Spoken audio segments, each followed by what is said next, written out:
I still get comments from Groypers, by the way, that are like upset that I don't like Nick Fuentes. And it's like, I want to tell you guys something. I don't know if I've ever told you guys this before. I had a guy write me an email years ago. He had just gotten out of jail. Not out of jail, out of prison. He was a Groyper, and he was at Nick Fuentes' rally on January 6th. And he had just been convicted. He was now a registered felon. He had served, I think it was either 6 months or a full year in prison for January 6th related charges. And his life was ruined. His family was from the Arlington region. They were well off. And he had kind of been ostracized from his entire family. And he couldn't get a job anymore because he was a felon. And he was despondent over his life because being a felon's a big deal. You can't own guns. You can't vote. It follows you around. It impacts every single facet of your life. You can't travel.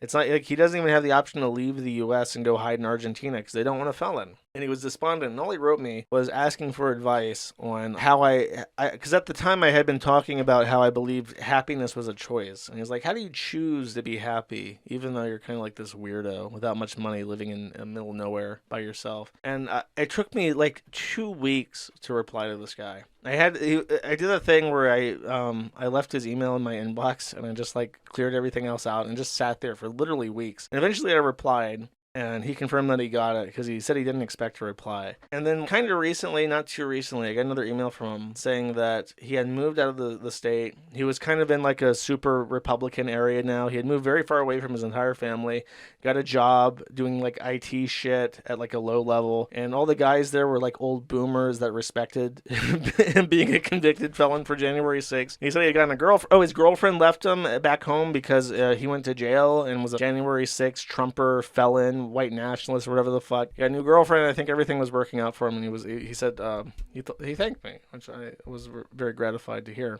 That's why I absolutely fucking hate Nick Fuentes, because in his audience, in his crowd of people, if you look at the videos of him walking around with a megaphone telling people to go into the Capitol building, they did. And they went to jail. They became felons. They went to prison for 6 months. I think some of them are still in jail, depending on what they did. Because a lot of those people got very heavy sentences for multiple years. And the only person of that crowd of hundreds of people, because the federal government was so bloodthirsty after January 6th because they had to show that there is no safety in numbers. You can show up in the thousands. You can coordinate an attack on the federal government in the thousands, and they will systematically, for years after the fact, hunt you down, post pictures on social media, encourage people to rat out their own families. They'll find you. They'll drag you to D.C. in handcuffs. They'll extradite you from whatever fucking corner of the country you're in.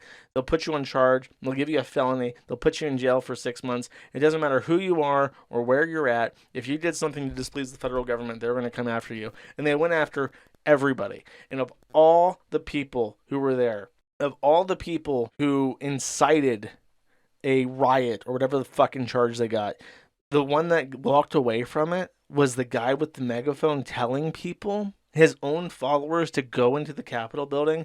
That was the guy who caught no charges and is free to walk around. I don't believe it.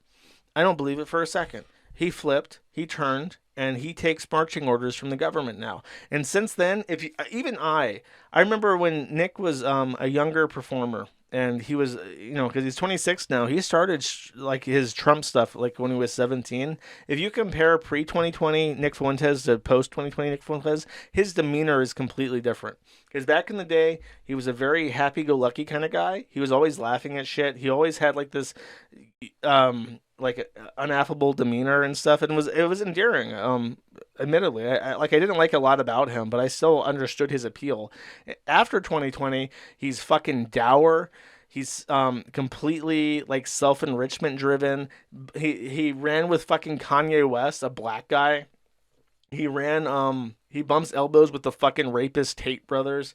He had that Ali Akbar pedophile around and knew that he was a pedophile and knew he was into young white boys and still let him around people like Smiley and was more pissed at Smiley for getting molested than he was at Ali Akbar for trying to get sending him dick pics and getting dick pics from him and shit.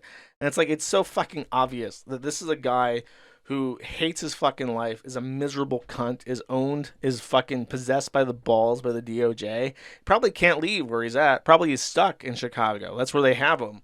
And he would leave and do something more meaningful with his life and his money, but he's stuck because they won't let him go because he's an asset. And it frustrates me to no end to see him successful in in his operations against populist movements in the U.S. And it makes me extremely sad to see more young people, more young boys, jump on his movement and repeat his lines, even though it's going to fuck up his life, just like that one kid. That he took advice from Nick Fuentes, and now he's going to lose, a bunch of support and a lot of things that he had going for him because he trusted Nick Fuentes. And I feel kind of powerless to stop that, to like help people who I know are going to get fucked over by trusting this federal fucking asset, this traitor who has committed treason against his own people, his own fucking supporter base. Never mind his movements or his race or his country or whatever. He's committed the worst thing you could possibly fucking do. He sold out his own people, the people that still fucking listen to him and have listened to him for years. And it disgusts me. And it really frustrates me how, like, incapable I am of remedying the situation in any way, shape, or form. I have a plan, though. I have a plan. I've been thinking about it. I have a plan. But I can't say what... I don't mean to cock tease.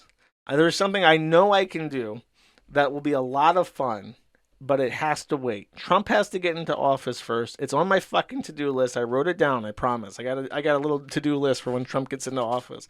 I have a plan. The Empire is going to strike back, chat. The Empire is going to strike back. I have a really, really funny idea.